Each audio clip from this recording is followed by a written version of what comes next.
नमस्कार महाराष्ट्र, मी चंद्रशेखर वागदरे, को founder of city samosa. City samosa पुन्हा एकदा कल्याण मध्ये घेऊन येते आपली ब्रांच नंबर 98.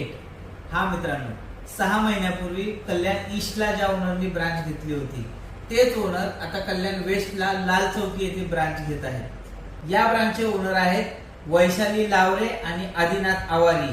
या दोघांनी मिळून ही ब्रांच चालू केलेली आहे. मित्रांनो, येते 21 जूनला ही ब्रांच चालू होत आहे आणि या ब्रांचच्या ओपनिंगसाठी आम्ही स्पेशल ऑफर ठेवली आहे कल्याणकरांसाठी. त्या दिवशी संध्याकाळी 5 ते रात्री 8च्या दरम्यान आम्ही फक्त 2 रुपयाला समोसा ठेवतोय मित्रांनो. त्याच्या सेकंड डेला आम्ही 5 रुपयाला समोसा ठेवतोय, नंतर 10 रुपयाला समोसा ठेवतोय आणि त्याच्यानंतर रेग्युलर जी आपली ब्रँड प्राइस आहे 12 रुपये सिटी समोसा, त्या प्राइसला तुम्हाला हे प्रोडक्ट मिळणार आहे. असे 15 ते 16 प्रोडक्ट आहेत आपल्याकडे. या प्रोडक्टचा कल्याणकरांनी नक्की आस्वाद घ्यावा आणि असंच तुमचं प्रेम सिटी समोसावर राहू द्या. धन्यवाद. जय हिंद.